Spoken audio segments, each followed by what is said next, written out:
Today we're going to divert a bit from our typical interview format and really delve into the discussion of what is the Messiah. Scott, why is it so important to examine this subject? Well, what's interesting is that most religions seem to have a Messiah figure. Now, I'm not an expert on this subject. However, I read the Bible a lot. Mm-hmm. I've been through it, 30 times, and what's great about reading it over and over again is certain aspects and themes become more and more prominent or easier to grasp over time. And the Messiah, for me, is one of those themes. Okay, but it's not unique only to Christianity. Hinduism has a Messiah figure. Baha'i has a Messiah figure. Buddhism has a Messiah figure, and then the three Abrahamic religions have a Messiah figure, those being Christianity, Judaism, and Islam. So what I've discovered is when something is that prominent across religious perspectives and traditions and belief systems, then there's probably something to that. Okay, for example, another theme is how cultures all across the globe have a flood legend. Right. If the flood legend is that pervasive around the globe, there's probably something to that. Mm-hmm. So what we have then is an extremely prominent Messiah theme in the Bible, and of course it's almost the identical theme in Judaism, but it's one that also is celebrated in Islam. So in evangelistic conversations and in teaching experiences and opportunities with all types of Americans and with ethnic minorities, it's an awesome subject to discuss the Messiah. And it says something about our internal expectations about reality and about the future. In other words, a Messiah in general is expected to come eschatologically. That means that when people of different religions think about the future and about the end times, the Messiah figure is someone who will come and set things right. Things are not right now. They're not the way they should be.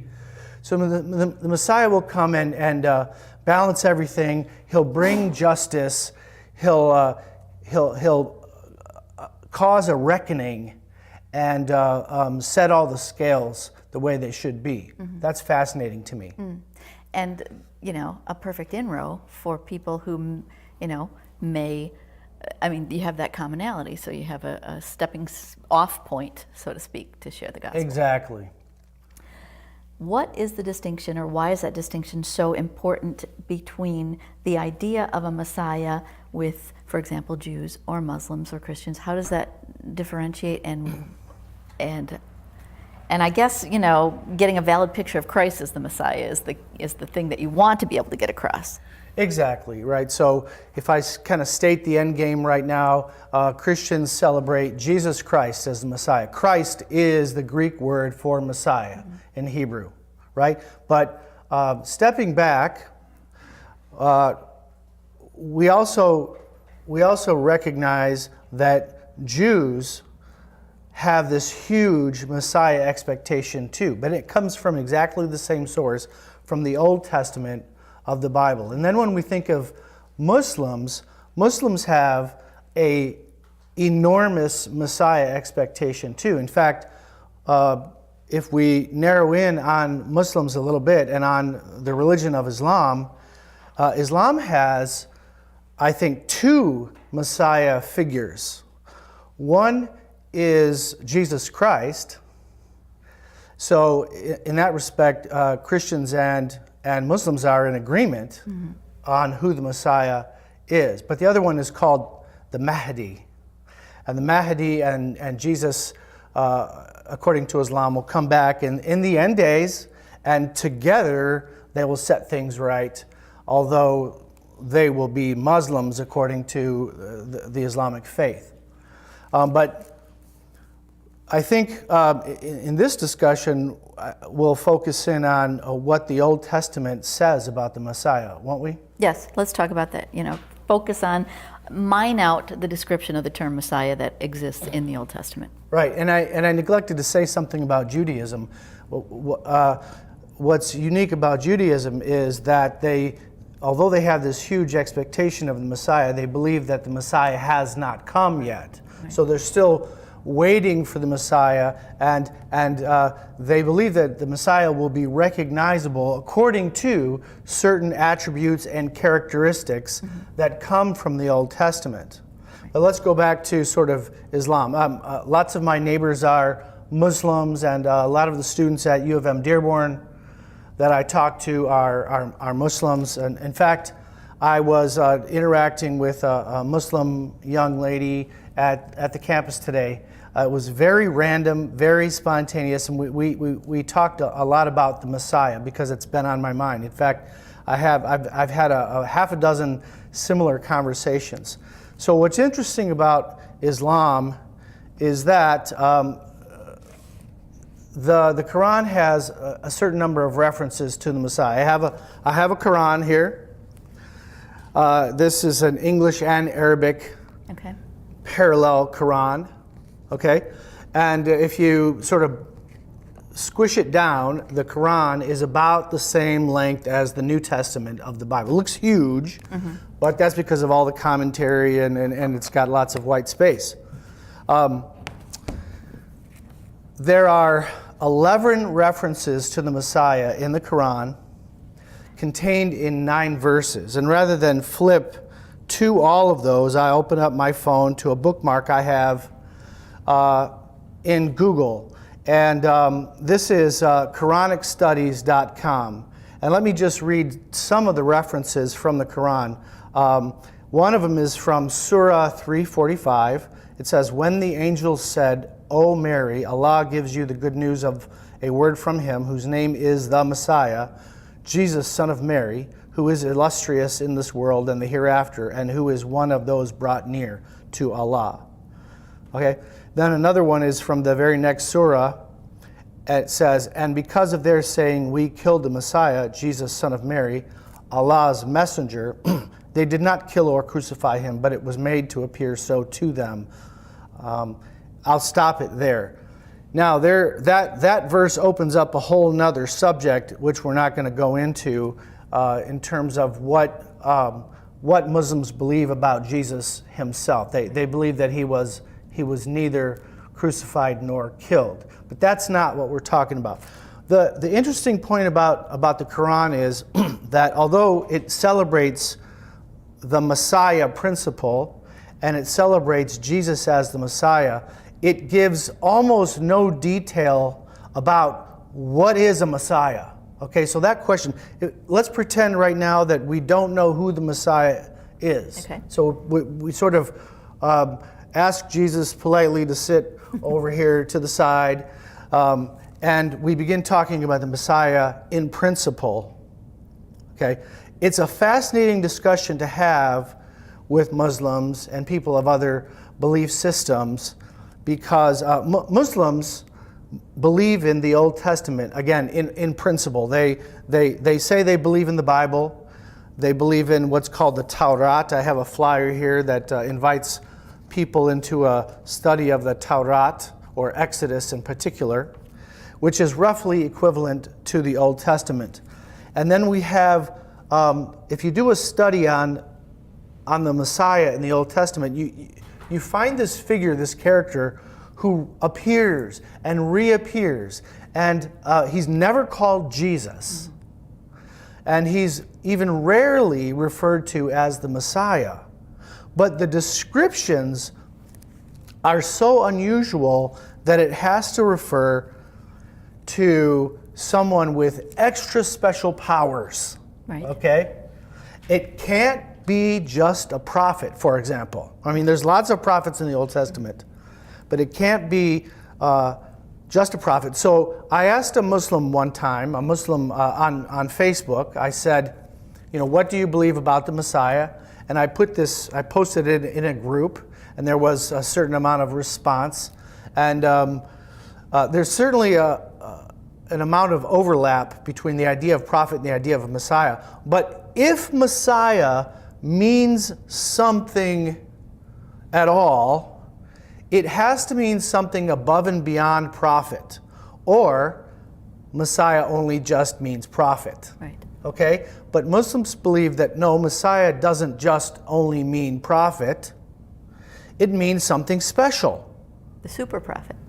Okay, sure, the super prophet. That's one way to put it. But that's the question then that I like to discuss with Muslims. What are those qualities that the Messiah has which are unique to the Messiah, and not just to the man who filled the role of Messiah, but to the office of Messiah. So this is what Messiah is. It's an office. It's like president. Right. Now, in one sense, there's no difference between President Obama, as a man, and any other man. Right. I mean, sure, he has uniquenesses that make his personality what it is, but he's a man, and he has all the same strengths and weaknesses in general. But Barack Obama, as president, has qualities and attributes and powers that nobody else has because of the powers and the definitions of the office. You want me to keep going? Yes, for sure. So we first encounter the Messiah in Genesis chapter 3. And it's a profound verse because it's just after Adam and Eve ate the forbidden fruit. And so God was confronting them. And God was, first, he confronted the serpent who seduced Eve and who seduced Adam too into eating this forbidden fruit. So it was an act of disobedience at least, and at most it was an act of rebellion. But it's very interesting when God is talking to Eve.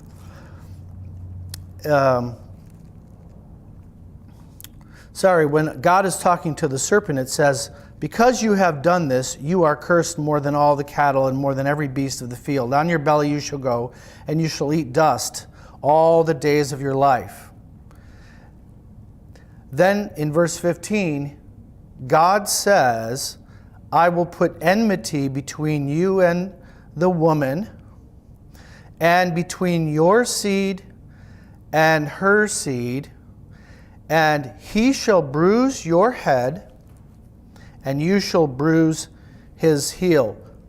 Now suddenly God, although he's really putting a judgment on Eve, he sort of inserts a judgment, but a kind of victory. Let me ask you, what do you make of this verse when it says he, and God does not say who is he, but he's the seed of the woman. "He shall bruise your head, serpent, and you shall bruise his heel."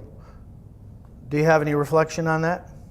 Well, I immediately think of Christ because, of course, I think of the fact that when he died on the cross, he was injured, he was wounded, he died, but nevertheless he had victory over Satan because he came back to life, he was resurrected. Okay, and, right. So you think of Jesus immediately, right. And it's hard not to think of Jesus as a Christian and as a Muslim too. But whoever this nameless person was, he somehow dealt the death blow to the serpent. And we sure don't have time to unpack all that, but the serpent represented all that was evil and all that was destructive to the human race, right? And the serpent was the enemy of God, okay? And he used God's first two human beings as a weapon against him, no doubt. But somehow a descendant of the woman, hundreds or thousands of years later, would deal the death blow, would execute the vengeance of God upon the serpent, upon Satan. Right. Okay, because clearly the serpent represents Satan. Mm-hmm. And if I may, there are so many messianic passages, but I skipped right here to Isaiah 61. Okay. I skipped already, dozens of other messianic passages, but Isaiah 61 is profound, where this unnamed Messiah figure speaks in the first person. He says, "The Spirit of the Lord God is upon me, because the Lord has anointed me to preach the good tidings to the poor. He has sent me to heal the brokenhearted," not just to preach about how they can be healed if they go to God. You see, he believes he can heal the brokenhearted. He can proclaim liberty to the captives. Now that's something all prophets do and did. They proclaim things. But this person believes he can open the prison to those who are bound, and to give them beauty for ashes, the oil of joy for mourning, the garment of praise for the spirit of heaviness. So whoever this mysterious person was, prophesied by Isaiah, he believed he had special powers, more than just those of a prophet, those who could liberate captives, to heal the brokenhearted, and to give them beauty for ashes. All the things that human beings long for. We long for those things. And several weeks ago, my daughter and her friend and I and a young lady who was a Muslim, we were sitting together. We had an appointment and we were talking about this passage. And it was a beautiful thing to see how together we inductively unpacked these special qualities. They're messianic qualities. Now the kicker is, and the strong conclusion of this, jumping now forward to the New Testament, is when we get to Luke chapter 4. Now we're in the New Testament, we're in the life of Christ. It says in Luke 4 that Jesus went into a synagogue. They handed him the scroll of the prophet Isaiah. He opened it and he read Isaiah 61. He read it and then he rolled it up, and guess what he said? You know what he said, don't you? I do. What did he say? He said, "I am the person that this is speaking about." So exactly. He claimed to be the fulfillment of that prophecy. And then when we see in the life of Christ the miracles that he did and the way that he healed the brokenhearted and ministered hope and proclaimed liberty to the captives, we see how Jesus was the fulfillment and the embodiment and the whole personification of the Messiah principle. So, Scott, can you talk about instances where God is using this topic to draw people into discussion and into examining the Bible to find answers? Well, sure. I made reference briefly to the young lady that we were talking to on campus today. Right. Let me tell you, it's a little picture. We were passing out these flyers that I pointed to already because we're endeavoring to start up some new Bible studies on campus. Bible studies are one of the premier ways that Christians can expose people to the truth of the Christian message, which we call the gospel, and this one is about the book of Exodus. So some of my friends were passing them out right behind the university center, and I didn't even see this happen, but they gave one to a young lady who was a Muslim, and she was passing by. Then I received a text message because my phone number is on that, and she was interested. She wanted to discover what she could learn from the book of Exodus and from the Christian lens on the Tawrat. Well, we sat down with her, my partner Mark and I, and she asked, "Can you tell me why Christians believe what they do about Jesus Christ? Why is it that Christians embrace the Trinity, and why the death and resurrection of Jesus Christ is so important?" Well, there's different ways to answer that. And then she just sat and listened. Okay? So I could have come from half a dozen different angles on that and starting places. You can always pick a different starting point. What I decided to do was I said, because it was on my heart and on my mind, and here we're talking about it right now, I said, Zahra, the answer starts in the Old Testament. Okay, even though Jesus is in the New Testament, what we find in the Old Testament is a Messiah. And do you believe in the Messiah? She said, oh yes, I'm a Muslim. Muslims believe in the Messiah, which is perfect. So I don't have to convince her that there's a Messiah. Mm-hmm. Okay, she embraces that. Again, but they have a very narrow understanding of what the Messiah is. Because even though they give allegiance to the Old Testament, Muslims don't read it. Ah. It's a long and deep document. Okay, so I said, Zahra, in the Old Testament we find this mysterious figure called the Messiah, and we find that he has qualities such as he was eternal, he was a king. He has the power of healing, and not just physical healing, including that, but also spiritual healing, the healing of the soul. The Messiah figure has the power to give eternal life. Not just to talk about it or prescribe it, but to give it. Okay, he also had the power, that is the strength to endure suffering for a purpose, suffering that would achieve something magnificent for the human race. And he had the power to overcome death. And in Daniel 7, for example, we get a picture of the Messiah. This is something I did not mention to Zahra in specific, but in Daniel 7, Daniel sees a vision of God, and he sees someone like unto the Son of Man. Mm-hmm. In the presence of God, riding on the clouds. Okay? Right. And that, no doubt, is a Messiah. That's the Messiah. So we were going over this, and Zahra was quite, I think, impressed and gripped by this understanding and the articulation, the depths of the aspects of the Messiah. Well, there is so much that we could hit on and talk on if we had more time. Unfortunately, we don't. We're running out of time, but I want to thank you for addressing the topic. Well, I appreciate your willingness to be part of the Eye Opener program, and may God continue to bless your ministry. Thank you so much, Kim. Thanks. Please join us again next week.